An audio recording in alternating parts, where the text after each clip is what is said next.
అష్ట కష్టాలు, ఆపదలు, బాధలు ఇవన్నీ లేని జీవితం ఏదైనా ఉందా? ప్రతి జీవితంలోనూ ఉంటాయి.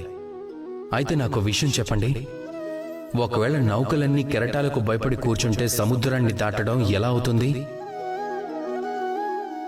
ఎప్పుడైనా ఒక చిన్న చీమను చూడండి, ఆకారంలో చిన్నదే అయినప్పటికీ అది చెప్పే పాఠం మాత్రం ఎంతో గొప్పది. కానీ మనం నేర్చుకోము. ఏదైనా చీమని పరిశీలించండి, అది ఆహారాన్ని వెతుక్కుంటూ బయటకొస్తుంది. ఒక చిన్న గింజని చూసుకుంటుంది, ఎందుకంటే పెద్ద గింజ అయితే అది ఎత్తలేదు కాబట్టి. అది ఆ గింజని తీసుకుని బయలుదేరుతుంది. గోడెక్కే ప్రయత్నం చేస్తుంది, జారి పడుతుంది. గింజ వెళ్లి ఇంకెక్కడో పడుతుంది, మళ్లీ వెళ్లి దాన్ని ముందర కాళ్ళ మధ్యలో పెట్టుకుంటుంది, మళ్లీ బయలుదేరుతుంది. పడుతుంది, లేస్తుంది, లేస్తుంది, పడుతుంది. చివరికి దాన్ని పొట్టలో పెట్టి మళ్లీ బయలుదేరుతుంది ఆహారం కోసం. నిరంతరం శ్రమిస్తూనే ఉంటుంది, కానీ ఓటమిని మాత్రం ఒప్పుకోదు. మనం నేర్చుకోవాల్సింది కూడా ఈ పాఠమేగా. నిరంతరం పరిశ్రమిస్తూ నిర్భయంగా కర్మను ఆచరించడం, అదే విజయానికి వేసుకునే వంతెన.